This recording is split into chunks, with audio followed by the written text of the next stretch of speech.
श्री गुरुभ्यो नमः। योऽन्तः प्रविश्य मम वाचमिमां प्रसुप्तां सञ्जीवयत्यखिलशक्तिधरस्वधाम्ना अन्याश्च हस्तचरणश्रवणत्वगादीन् प्राणान्नमो भगवते पुरुषाय तुभ्यं। वंशी विभूषितकरान्नवनीरदाभात् पीताम्बरादरुणबिम्बफलाधरोष्ठात् पूर्णेन्दुसुन्दरमुखादरविन्दनेत्रात् कृष्णात् परं किमपि तत्त्वमहं न जाने। कृष्णात् परं किमपि तत्त्वमहं न जाने। विरामात् परम अद्यस्माकं प्राग् विद्यावारिधि षाड्मासिक पाठ्यक्रम कार्यक्रमस्य इयम् अष्टादशी कक्षा भविष्यति। तदर्थम् अस्माकम् आचार्याः कलिकट आदर्श संस्कृत विद्यापीठे साहित्य विभागे तत्र सहायक प्राचार्यत्वेन कार्यं विदधानः सन्ति। ते आचार्याः अद्य अत्र अस्माकं प्रार्थनाम् अंगीकृत्य अस्मान् सर्वान् अपि उद्बोधयितुं, विशेषतः अत्र ये शोधार्थिनः उपस्थिताः सन्ति तान् पाठ संपादनम् इति विषयम् आदाय व्याख्यातुं समागताः सन्ति। तेषाम् अत्र अस्मिन् कार्यक्रमे अहं हृदयेन स्वागतं व्याहरामि। आचार्याः इदानीं प्रार्थ्यन्ते यत्ते स्वीयं व्याख्यानम् आरब्धुं शक्नुवन्ति। आचार्याः दीपक राज महाभागाः सादरम्। धन्यवादः।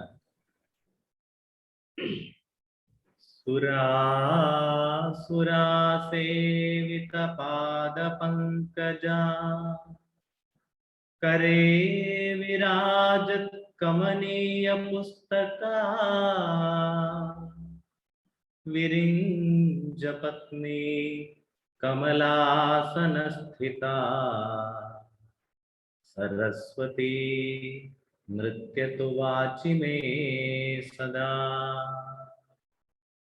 नमो नमः। सर्वेषां प्रणामाः। प्रथमतया एव अस्य कार्यक्रमस्य अधिकारिणः मया अभिनन्द्यन्ते, ये अस्य कार्यक्रमस्य पृष्ठतः कार्यरताः सन्ति। एवमेव अत्र ये भागं स्वीकुर्वन्ति विद्यावारिधि छात्राः ते अपि अभिनन्द्यन्ते। एवमेव मम सुहृद्वराः अस्य कार्यक्रमस्य कन्वीनर रूपेण अत्र उपस्थिताः सन्ति डॉक्टर यदुवीर शास्त्री महोदयाः। तेषां कृते अपि धन्यवादं समर्प्य अहम् आरम्भं करोमि। मैं co-host हूँ क्या यदुवीर जी? I will make you host, then you can share your screen. Let me share my screen. Yes. Now you are host. You can share your screen. Thank you.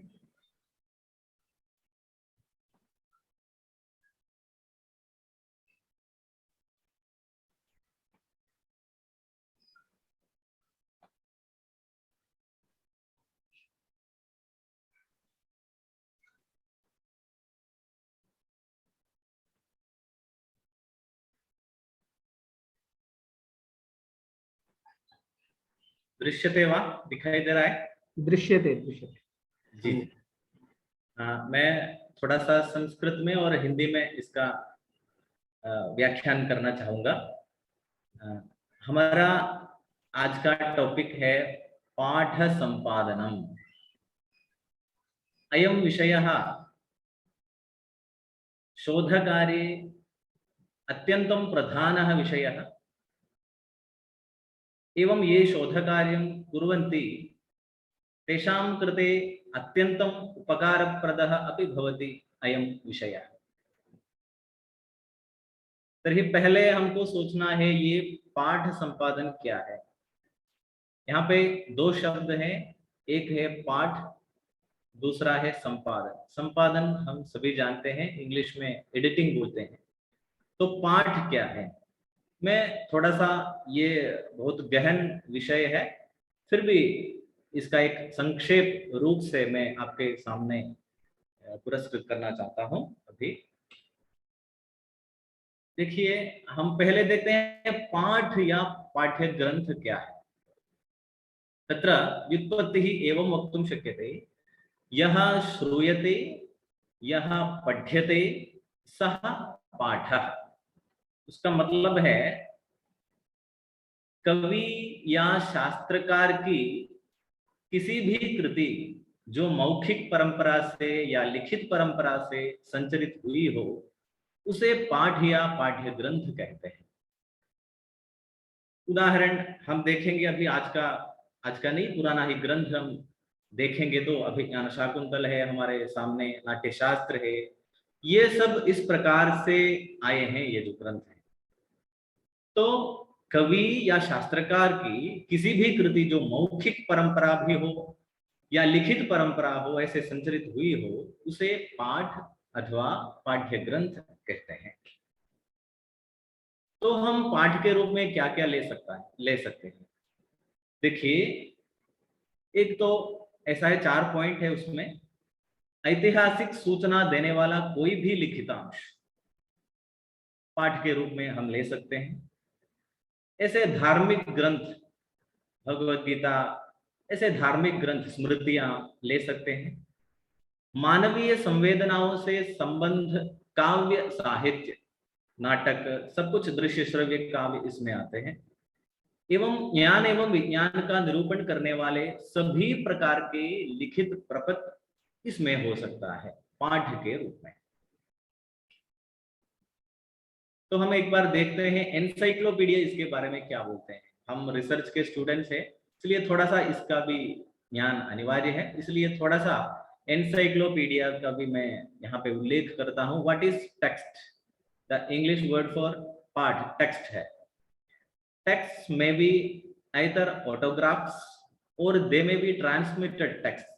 These again being immediate copies of autographs or copies of copies to any degree. तो हम सोचेंगे तो हमारे सामने अभी अभिज्ञान शाकुंतल नाटक है, ग्रंथ हमारे पास है। क्या हमारे पास जो कॉपी है वो कालिदास ने खुद लिखा है? बिल्कुल नहीं। वो उसके प्राचीन काल में रचना हुई है उसकी, उसके बाद बहुत सारी कॉपियां आ चुकी है, इसीलिए इसको टेक्स्ट को बोलते हैं। टेक्स्ट में भी आइदर ऑटोग्राफ्स और they may be transmitted text, these again being immediate copies of autographs और copies of copies to any degree. बहुत सारी कॉपियां इसमें आ जाती हैं टेक्स्ट। वो एनसाइक्लोपीडिया ब्रिटानिका में वॉल्यूम 22 में पेज नंबर 6 to 11 पेज में हमें देखने को मिलता है। तो ये पाठ संपादन माने टेक्सचुअल क्रिटिसिज्म। ये टेक्सचुअल क्रिटिसिज्म क्या होता है? टेक्सचुअल क्रिटिसिज्म और lower criticism is a branch of philology और bibliography that is concerned with the identification and removal of errors from text and manuscripts. अभी हमने बोला है, अभिज्ञान शाकुंतल का ही उदाहरण लेता हूं। अभिज्ञान शाकुंतल हमारे सामने है, क्या वो सेम कालिदास ने जो आचार्य जी, ये आपकी जो स्क्रीन है ये हंग हो गई है, कृपया एक बार इसको दोबारा से अच्छा करना चाहेंगे। अच्छा, ठीक है, ठीक है। हमें हमारे पास जो दिख रही है वो हंग हुई है, कुछ आगे पीछे नहीं हो रहा है। एक मिनट।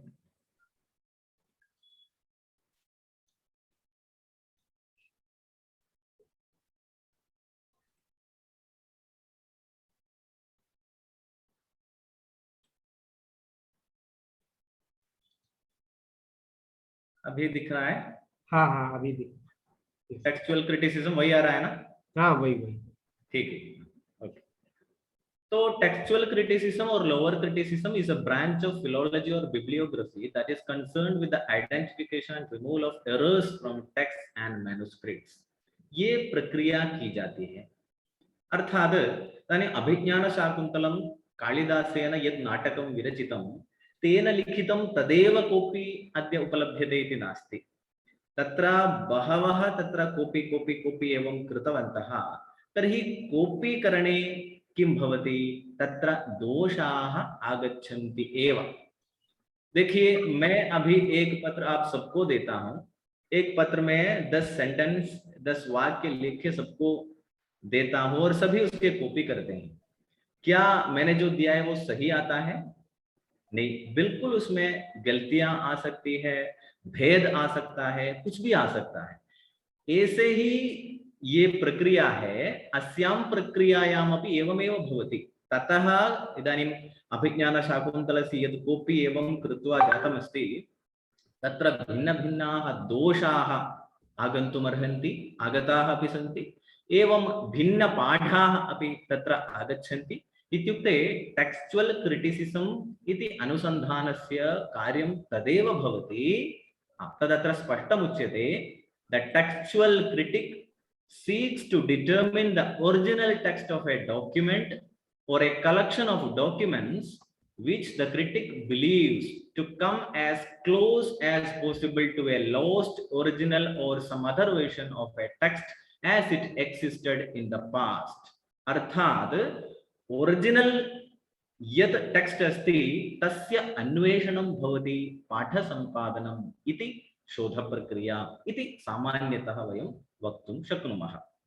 कालिदासेन अथवा भरतमुनिना ओरिजिनल किं लिखितं तद् वयं स्पष्टं वयं न जानीमः, कोऽपि अस्माभिः प्राप्यन्ते। तर्हि ओरिजिनल तैः किं लिखितं स्यात्, तत्र के दोषाः आगताः भवेयुः इत्यादि विषये साइंटिफिक चिन्तनमेव टेक्स्चुअल क्रिटिसिज्म अथवा पाठसम्पादनम् इति वयं वक्तुं शक्नुमः।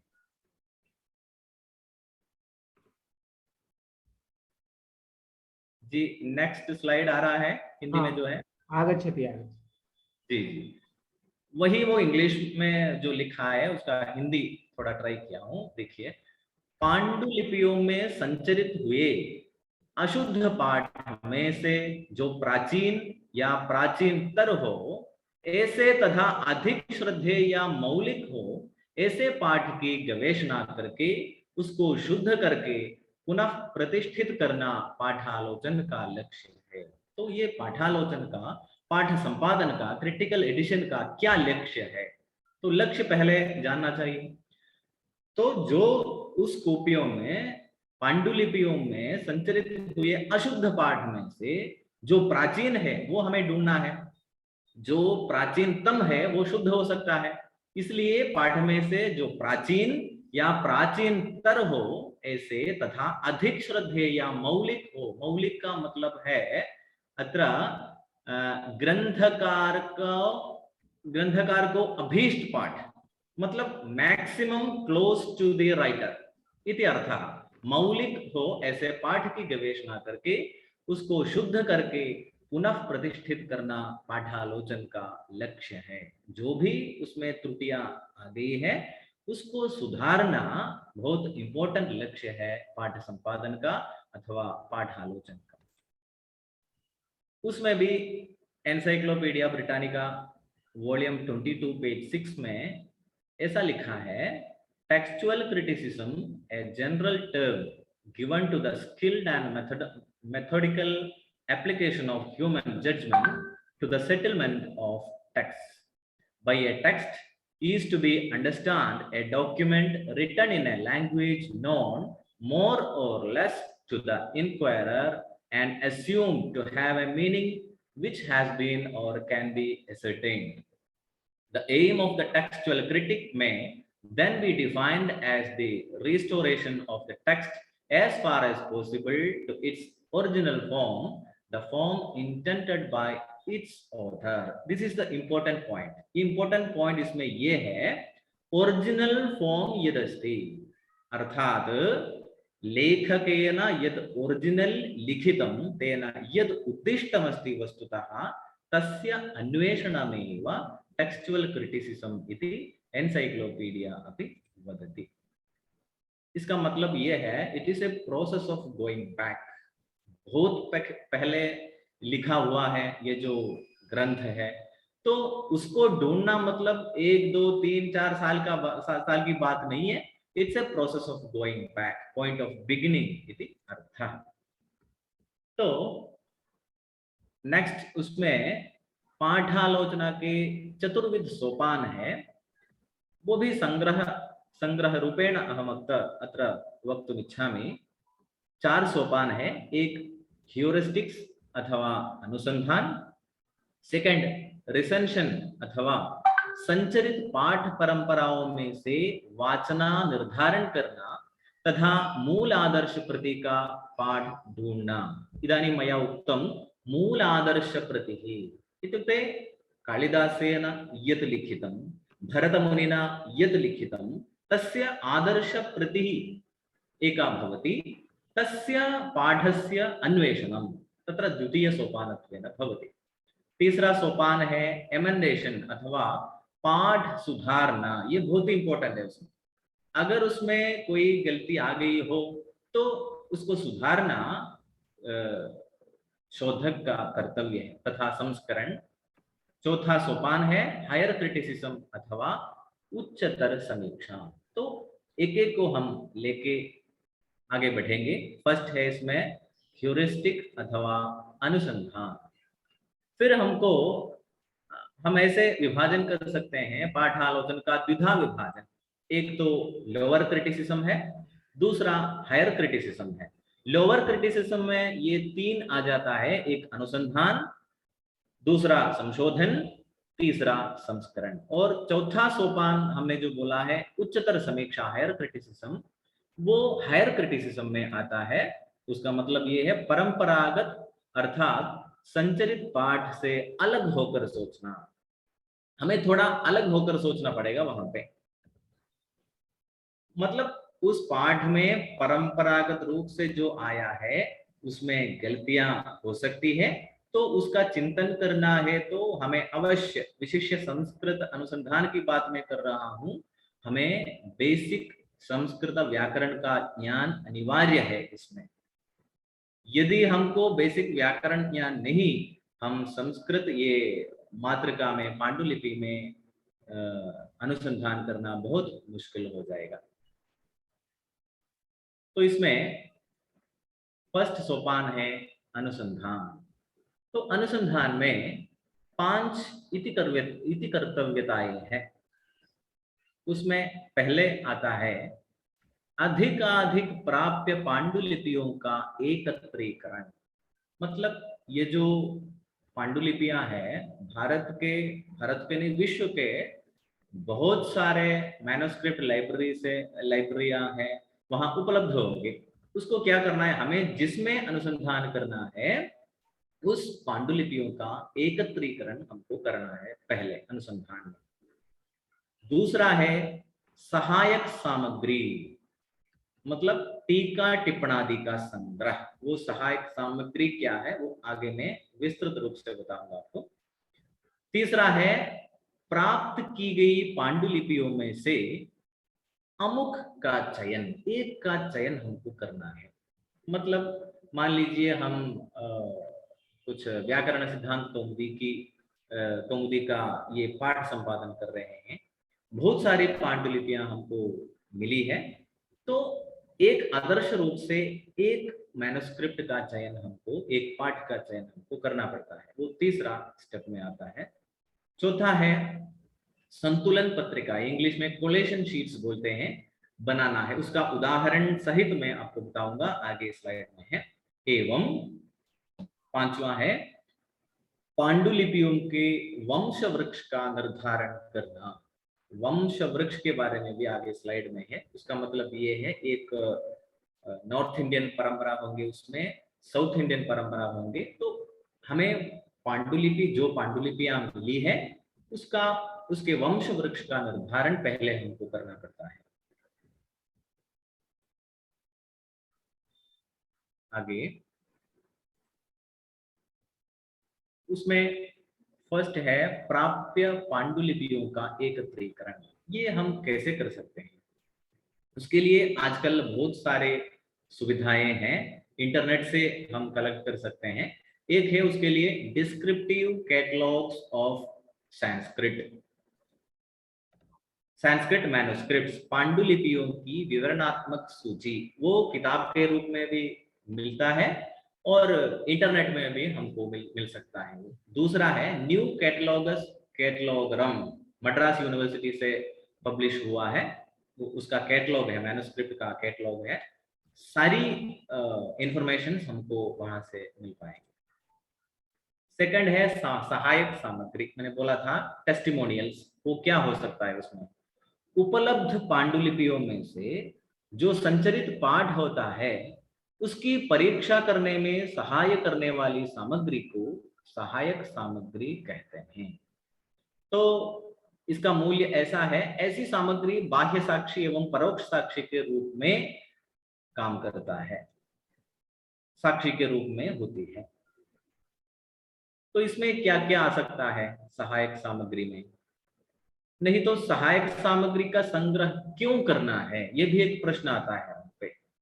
उपलब्ध होने वाली प्रायः सभी पांडुलिपियां 100-200 वर्षों से अधिक पुरानी नहीं मिलती है, इसलिए प्राप्त प्राचीन पांडुलिपियों से प्राचीनतर पाठ्यांश ढूंढने का प्रयास करना ही चाहिए। मैंने पहले ही बोला था, जो प्राचीनतर पाठ होगा वो सबसे शुद्धतर हो सकता है, इसलिए सहायक सामग्री में ऐसा पाठ मिल जाने की पूर्ण संभावना है, क्योंकि हमारा कोई भी प्रशिष्ट ग्रंथकर्ता एकाकी नहीं है। इसका मतलब ये है, सहायक सामग्री के रूप में हमें कोई टिप्पण मिल सकता है, नहीं तो उसका व्याख्या ग्रंथ कोई भी मिल सकता है। ये इंग्लिश में भी कहा गया है, importance of the testimonial. Testimonial मतलब वही है सहायक सामग्री। F.W. हार्ट ने ऐसा कहा है, if every classical author stood alone and if the only surviving evidence of his work was in the shape of manuscripts, it would not be possible to penetrate far into the history of the text which lies behind the manuscripts. सः एवं कथयति, अस्माकं classical authors ये भवन्ति कालिदासादयः, भरतमुनि प्रभृतयः, ते कदापि stood alone इति नास्ति, एकाकिना तैः स्थितमिति नास्ति। यदि तथा अभविष्यत् तर्हि अस्य किमपि एविडेंस अस्माभिः प्राप्तुं न शक्यते स्म, किन्तु स्थितिः तथा नास्ति। हमको बहुत सारे एविडेंसेस मिल जाते हैं, ऐसे एविडेंस मिलने से ही हमने इसका संस्करण किया गया है। आज हमारे सामने नाट्यशास्त्र की और अभिज्ञान शाकुंतल ऐसे ग्रंथों की प्रतिकृति हमारे सामने ऐसे ही आ चुकी है। एस.एम. कटरे भी ऐसे ही बोलते हैं उनके किताब में, this is possible because most of our classical authors do not stand alone. मतलब उनका कोई भी विवरण हमें, उस काल का विवरण हमें मिल ही सकता है करके ये दोनों बोल रहे हैं। तो इसका स्वरूप कैसा हो सकता है? सहायक सामग्री का स्वरूप क्या होता है? सहायक सामग्री के रूप में हम क्या क्या ले सकते हैं? एक तो है सूत्र साहित्य पर लिखे गए भाष्य। मान लीजिए सूत्र ग्रंथ है, नहीं तो साहित्य ग्रंथ है, तो उसके ऊपर लिखे गए भाष्य ग्रंथ तो अवश्य होंगे, उसको हम सहायक सामग्री टेस्टिमोनियल के रूप से ले सकते हैं। दूसरा है काव्य नाटक आदि एवं भाष्य आदि के टीका टिप्पण। तो कालिदास की रचना है तो मल्लिनाथ की टीका मिल ही जाती है। ऐसे ही तीसरा है रूपांतरण, गद्य से पद्य, पद्य से नाट्य, नाट्य से पद्य, पद्य से गद्य, ऐसा रूपांतरण भाषांतरण भी हमको मिल सकता है टेस्टिमोनियल के रूप में। चौथा है संक्षेप एवं संदोहनानि। संक्षेप रामायणम जैसा है ना, ऐसा ग्रंथ भी हमें मिल सकता है। पांचवा है प्रतिकाव्य, हम इंग्लिश में पैरोडीज बोलते हैं, अनुकरणात्मक काव्य। उसका एक उदाहरण मैं दे सकता हूँ। कालिदास का प्रसिद्ध एक खंड काव्य है मेघदूत, आप जानते होंगे। तो मेघदूतम प्रथमं संदेश काव्यम इति वदन्ति। तर्हि तदनन्तरं तस्य अनुकरणं कृत्वा बहूनि सन्देशकाव्यानि संस्कृतसाहित्ये एवं विभिन्न भाषासु संदेशकाव्यानि आगतानि सन्ति। तो वो किस में आता है? प्रतिकाव्य अथवा अनुकरणात्मक काव्य में वो आता है। 6th है उद्धरण एवं अवतरण। उद्धरण मतलब कोटिंग्स, ये भी कोटिंग्स को भी हम सहायक सामग्री के रूप में ले सकते हैं। फिर 7th है विविध अनुक्रमणिकाएं इत्यादि। जो भी बुक है उसकी अनुक्रमणिका मिल ही जाती है, वो भी हम टेस्टिमोनियल के रूप में, सहायक सामग्री के रूप में हम पाठ संपादन के लिए ले सकते हैं। अगला है, तीसरा है संतुलन पत्रिका के लिए संग्रहित की गई पांडुलिपियों में से चयन। पाठ्य ग्रंथ की शताधिक मातृकाएं मिलने पर किस किस का ग्रहण करना है, ये एक प्रश्न है। देखिए, हम पाठ्य ग्रंथ हमारे सामने है, उसकी शताधिक मातृकाएं मिल गई हैं, तो ऐसे है तो किस किस का ग्रहण करना है हमको रिसर्च के लिए। तो एक है उसमें उपलब्ध पांडु में से जो प्राचीन तर काल की हो उसको लेना है। एक वो एक इंपॉर्टेंट पॉइंट है, पहले भी मैंने बोला है, प्राचीन तर पाठ शुद्ध तर पाठ हो सकता है, इसलिए उपलब्ध पांडुलिपि में से जो प्राचीन तर काल की हो उसको लेना है हमको।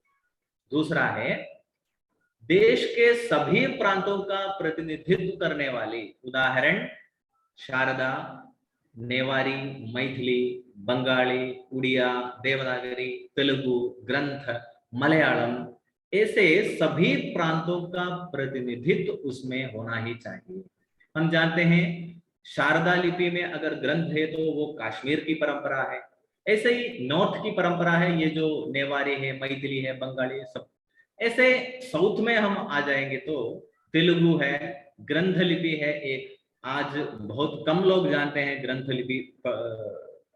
लिपि कम लोगों को पढ़ने के लिए आता है, ऐसे मलयालम में होता है। तो हमको एक निष्पक्ष रूप में पाठ संपादन अगर करना है, उत्तर की भी पांडुलिपियां लेनी है एवं दक्षिण की भी पांडुलिपियां लेनी है, इसलिए ये इंपॉर्टेंट पॉइंट है, देश के सभी प्रांतों का प्रतिनिधित्व करने वाली पांडुलिपि को लेना है।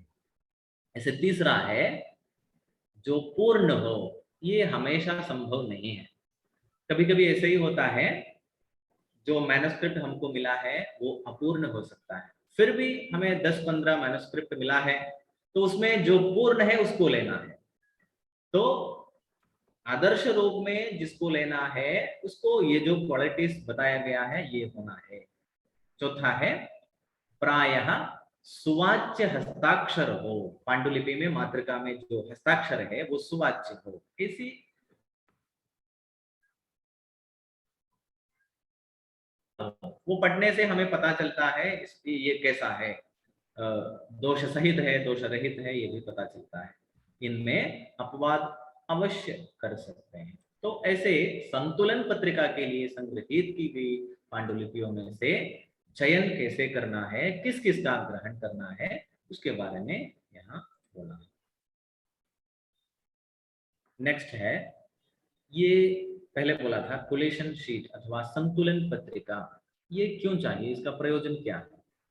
इसका एक व्यावहारिक प्रयोजन है स्मृति को सहायक होना, दूसरा है अनेक पांडुलिपियों के पृष्ठों को सम्मिश्रण से बचाना, अधिक विनाश से बचाना, एक ही दृष्टिपात में तुलना संभवित हो जाना है। ये एडवांस इसमें आता है, फिर भी मैंने रखा है इसमें एक पॉइंट के रूप में रखा है।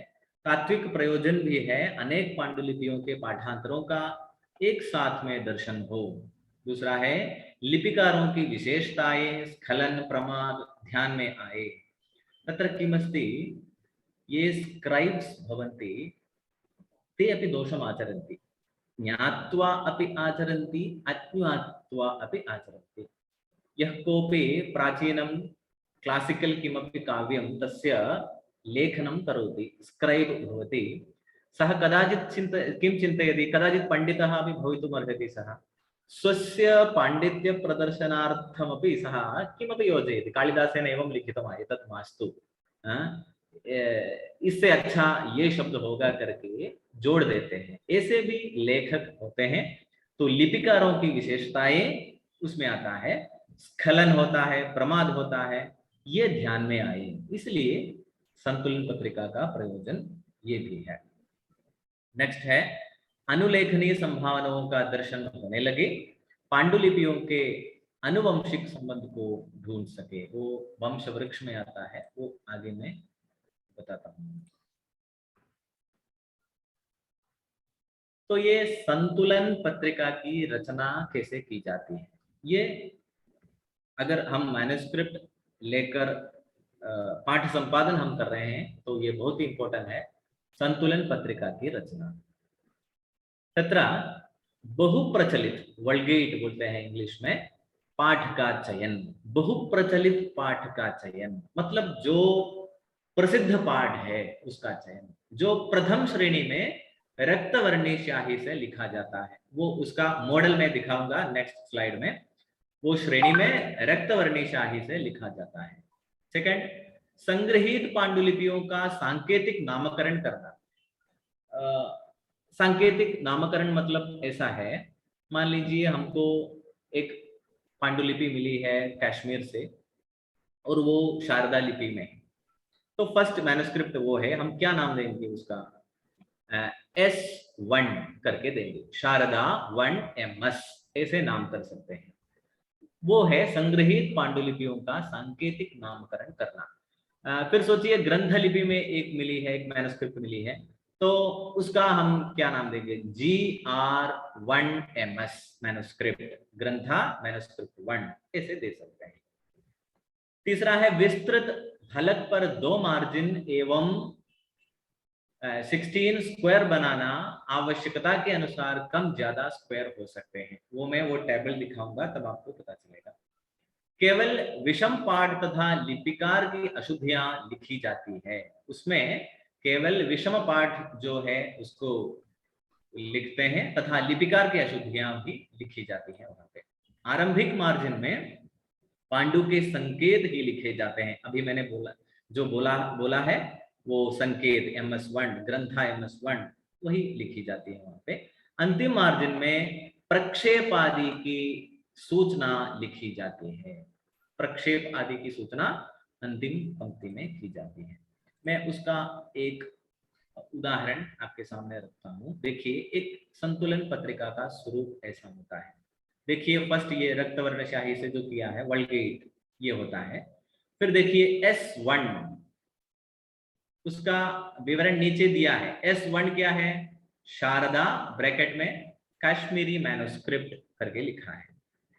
सेकंड है S2, वो शारदा ही है, वहां नहीं लिखा है, S2 शारदा कश्मीरी। बी देखिए बी बंगाली स्क्रिप्ट है इसलिए बी करके लिखा है संकेत। टी जो है तेलुगु मैन्युस्क्रिप्ट है, डी है देवनागरी है। तो ऐसा होता है संतुलन पत्रिका का स्वरूप। ये देखिए ये रघुवंश का एक श्लोक वहां पे है, उसका पाठ संपादन कैसे किया है, ये कोलेशन शीट का उपयोग कैसे किया है इसमें, उसका एक उदाहरण है। देखिए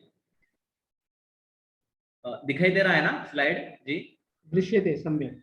हाँ, मंदः कवियशः प्रार्थी गमिष्याम्युपहास्यताम्। 16 कॉलम्स है यहाँ पे। देखिए मंदः कवियशः प्रार्थी गमिष्याम्युपहास्यताम् प्रांशुलभ्ये फले लोभादुद्बाहुरिव वामनः। ये सबसे प्रचलित पाठ है, वल्गेट पाठ है।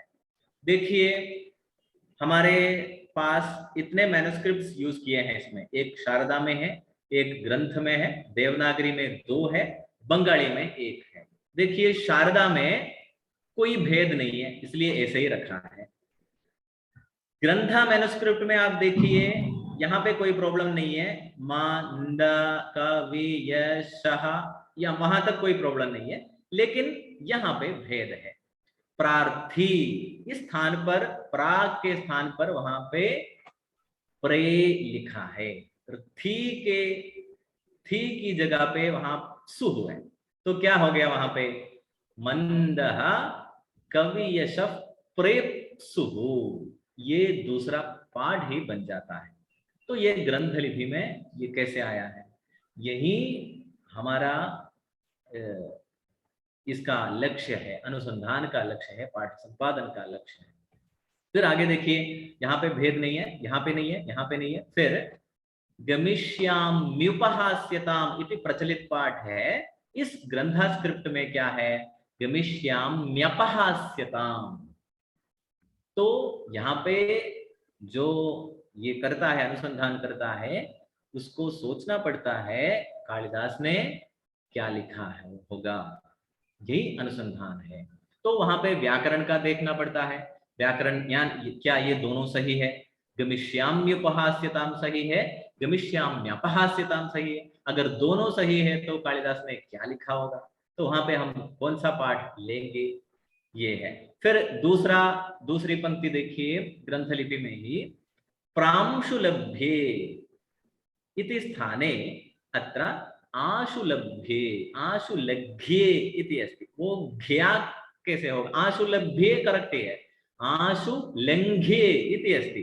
तो कौन सा पाठ सही है? आशुलंघ्ये, प्रांशुलभ्ये। तो इस ग्रंथलिपि में ऐसा आया है। ये लेखक का प्रमाद हो सकता है, और उसके पास जो कॉपी करने के लिए जो प्रतिकृति आई है उसमें गलती हो सकती है, कुछ भी हो सकता है। तो इसमें कोई प्रॉब्लम नहीं है। उसके बाद देवनागरी देखिए, फर्स्ट लाइन में कोई प्रॉब्लम नहीं है। सेकंड लाइन में लोभादुद्बाहुरिवा, वहां पे क्या है? मोहादुद्बाहुरिवा वामनः। लोभ के स्थान पे, लोभाद के स्थान पे मोहात ऐसा आ गया है। सेकंड, दूसरा देवनागरी स्क्रिप्ट देखिए, प्रांशुलभ्ये की जगह पे प्रांशुगम्ये ऐसा है, प्रांशुगम्ये, अलग अलग पाठ मिल रहा है यहाँ पे, तो बहुत कंफ्यूजन हो जाता है। सेकंड लाइन देखिए, लोभाद, वहां पे क्या है? होमाद, बहुत ही अलग पाठ वहां पे मिल रहा है। तो ऐसा पाठ है तो हमको सोचकर जो पाठ उचित है उसको हमें फुटनोट की जगह पे अथवा जो रिमार्क्स में है वहां पे लिखना पड़ेगा। ये साधु है, क्यों ये साधु है, ये भी हमको वहां पे बोलना पड़ता है। फिर बंगाल की देखिए, प्रांशुलभ्ये, लभ्ये लभ्ये, यहाँ पे ये अक्षर की त्रुटि हो सकता है, लम्ये ऐसा है यहाँ पे। फिर लोभात की जगह पे लोमाद, वो भी भा और मा अक्षर भ्रांति हो सकती है। फिर उद्बाहुरिबा, वाक की जगह पे बा, हम जानते ही हैं बंगाल में काव्य प्रकाश बोलते हैं, ऐसे बंगाल में, ऐसे उड़ीसा में, वो प्रादेशिक, वो कोई दोष नहीं है, प्रादेशिक अवस्था है। तो यहाँ पे देखिए बंगाल की मैन्युस्क्रिप्ट में देखिए, उद्बाहुरिबा बामनः, वा की जगह पे बा है, वो भी हम फुटनोट में या रिमार्क्स में हम लिख सकते हैं। ये ऐसे ही मैंने एक मॉडल रखा है, एक कोलिशन शीट कैसे करना है अनुसंधान करते वक्त, कोलिशन शीट को कैसे बनाना है करके। इसमें तो 1 2 3 4 5 ही मैन्युस्क्रिप्ट है, 10 15 20 मैन्युस्क्रिप्ट तक हो सकता है एक अनुसंधान में। तो हमें उसके हिसाब से कॉलम आगे भी करना पड़ता है। नेक्स्ट, पांडुलिपियों के वंश वृक्ष का निर्धारण। देखिए ये वंश वृक्ष क्या होता है? मूल ग्रंथकार का स्वहस्त लेख, मूल आदर्श कृति का पाठ, ये पहले आता है। कालिदास ने जो लिखा है वो मूल आदर्श कृति होता है, भरत मुनि ने जो लिखा है वो मूल आदर्श कृति है। तो वहां से इसका संचरण प्रारंभ होता है। प्रथम वाचना में प्रथम प्रवाह, द्वितीय प्रवाह, ऐसे प्रथम प्रवाह में का, ख, ग, घ अलग अलग पाठ हो जाता है।